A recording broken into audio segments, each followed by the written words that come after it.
Right, we had a bit of a blip, didn't we? Because I had food poisoning. I'm really sorry. So I did get halfway through all the reads. So half of them was done, but I wasn't going to let them all. I want them to all go out together. So it'll be a short week, but they'll see. Hopefully they'll still be relevant.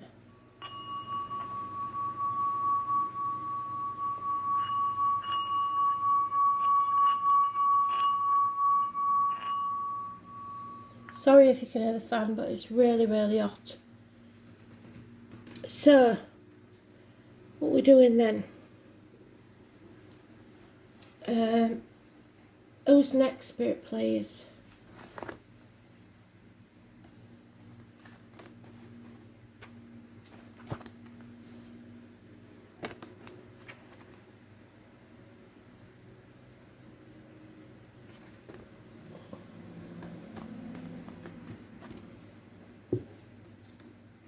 Oh, that is Aries.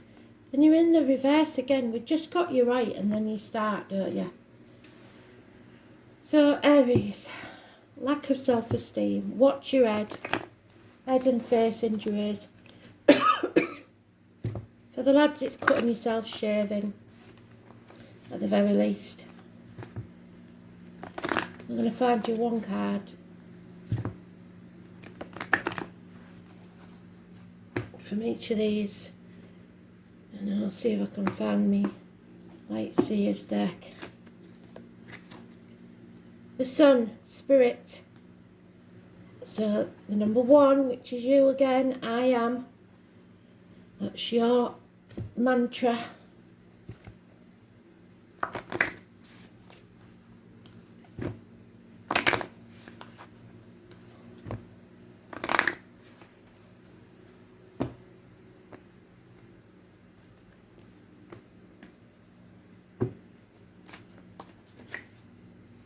Mercy. So you may be seeking mercy or need to give mercy to someone.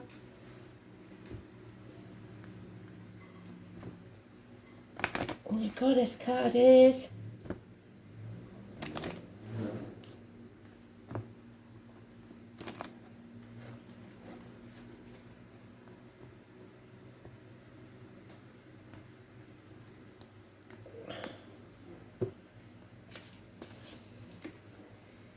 Inanna, the Sumerian spirit warrior. So not only have you got spirit, but you've got a spirit warrior as well. It wasn't the Light Seers, I forgot it's a different deck I was using, sorry. Can't remember what these are called. Shadow something, I think. Shadowscapes. So let's see, 3 rows of 6 for Aries spirit players.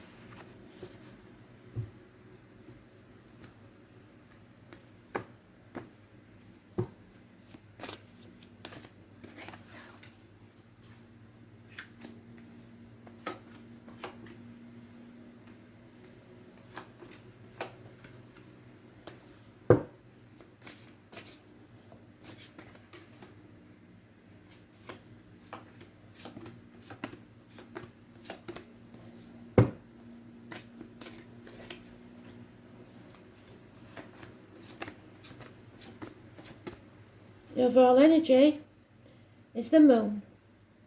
Full moon on the 14th, the number 18 is massively important. Seeing things clearly. Knowing that your path won't be easy, but knowing which path to take.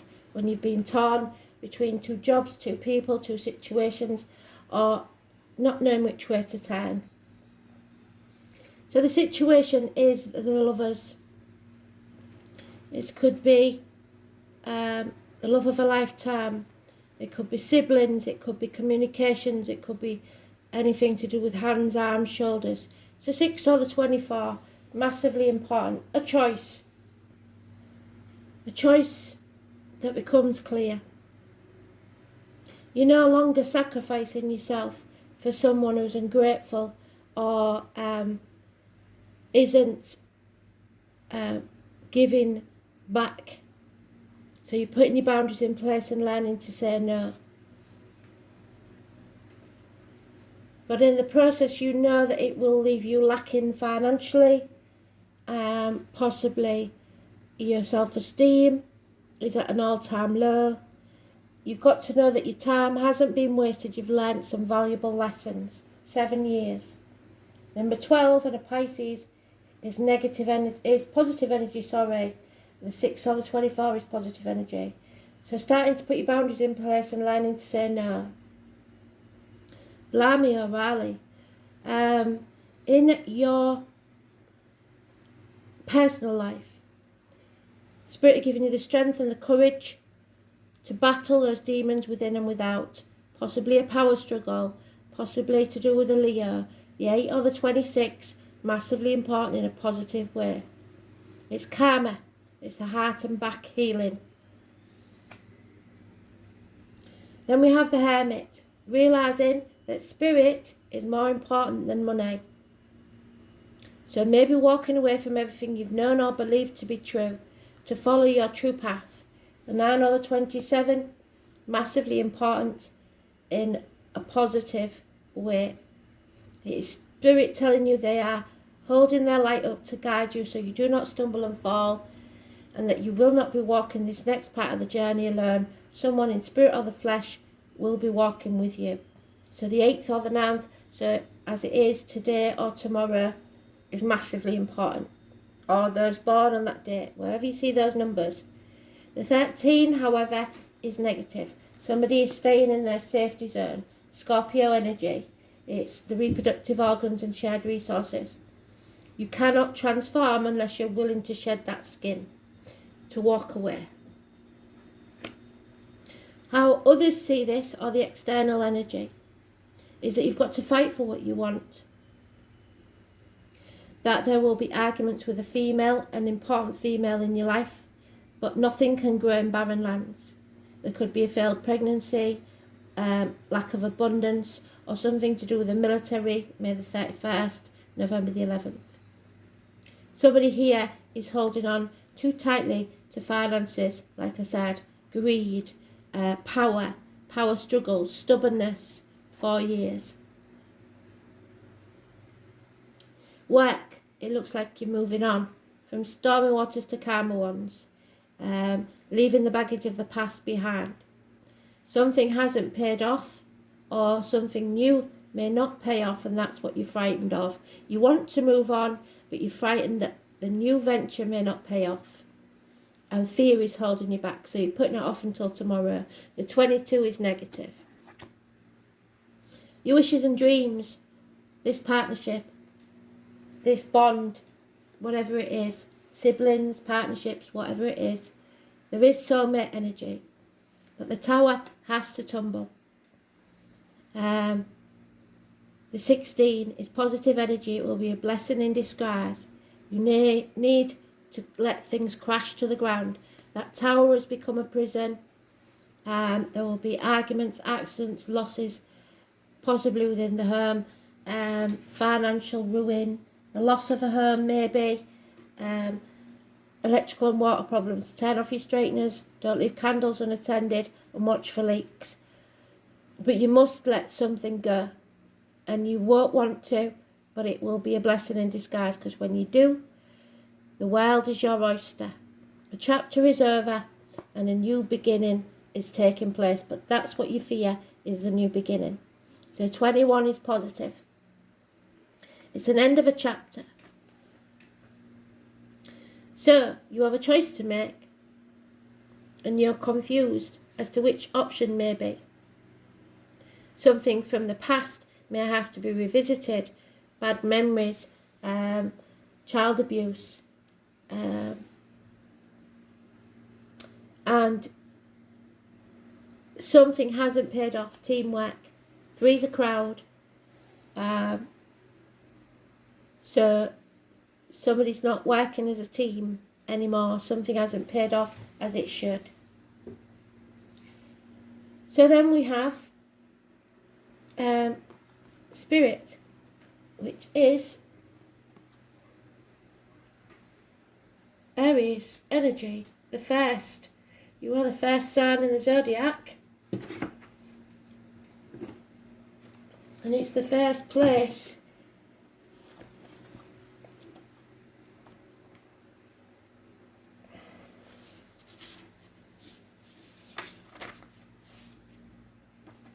It is the number 19.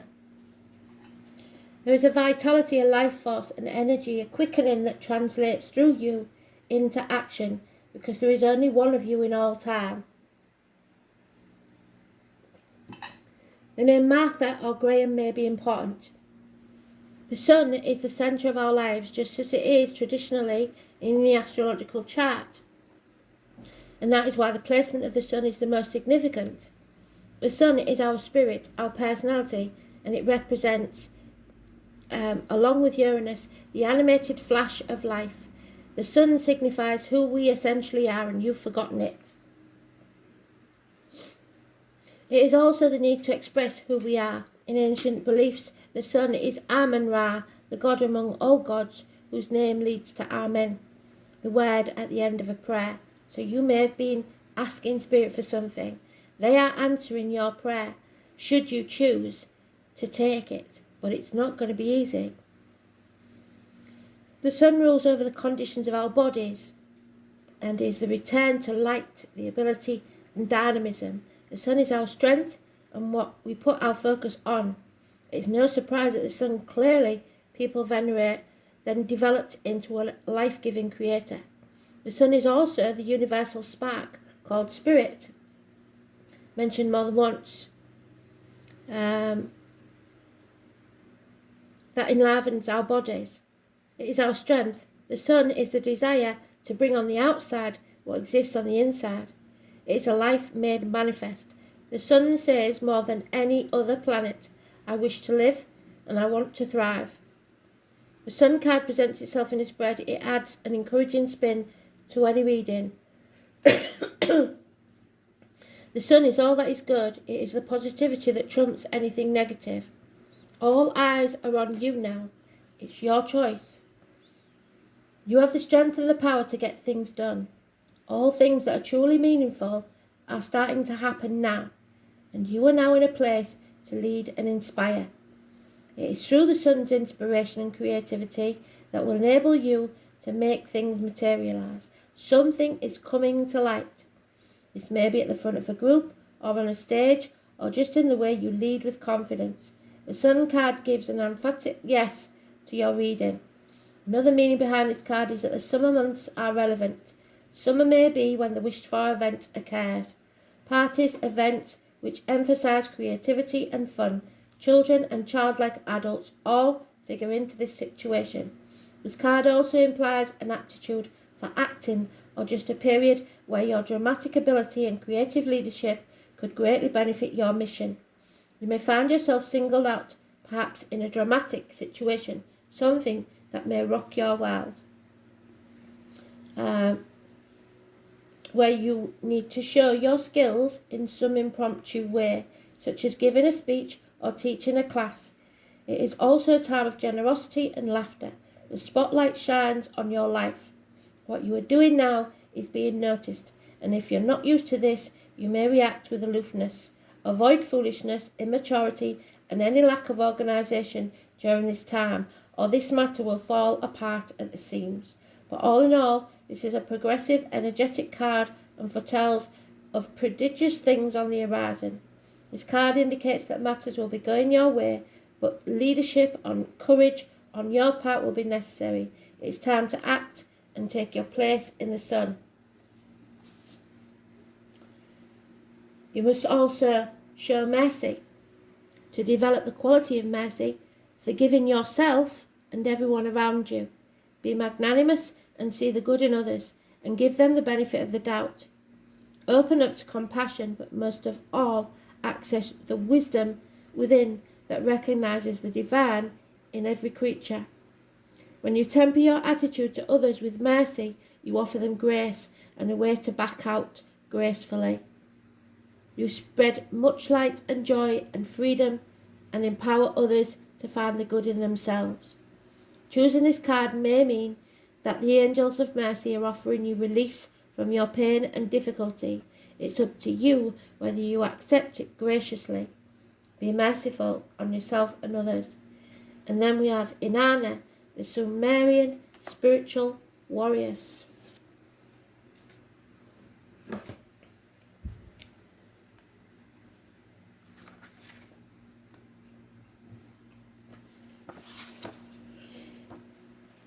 So, Inanna is a spiritual warrior who descends voluntarily to the underworld to meet her dark sister, Ereshkigal. Immense courage and bravery, sacrifice and surrender to life, facing your shadow self, letting go of your outmoded identity, so walking away from everything you've ever known or believed to be true.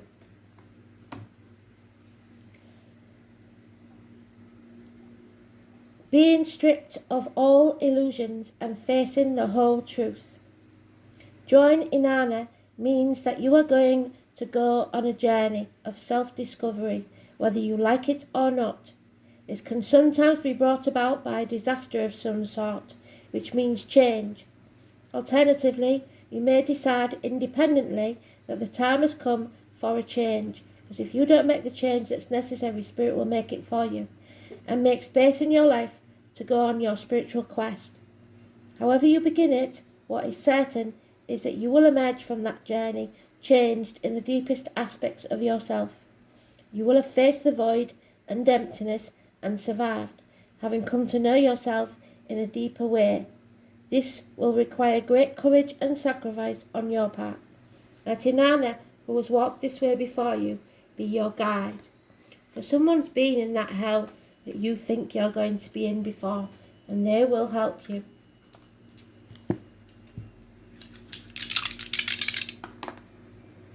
Pluto, Libra, so court cases, perhaps the loins, the marital home. We've already got the reproductive organs and shared resources, so it seems to be within a relationship. Fifth house issues. Again, it's Leo, the heart and back. Power struggles, theatres, nightclubs, leisure, sports centres, hotel rooms, anything dark. Self-expression, recreation, creativity, offsprings, pleasure, love affairs, children and speculation. Pluto in Libra.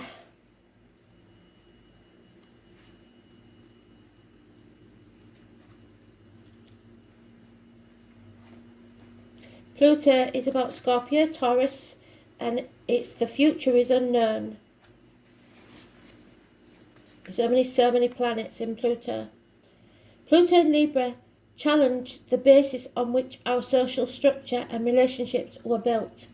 They weren't built on strong foundations. Ideas around global responsibility took root, as did fundamentalism. The challenge was to transform relationships throughout humanity. So you need to transform your relationships, all work and personal life. And you can't do that while you have lack of self-esteem. It is time for you to see things clearly. Make a choice, pick a path and follow it. Thanks for listening.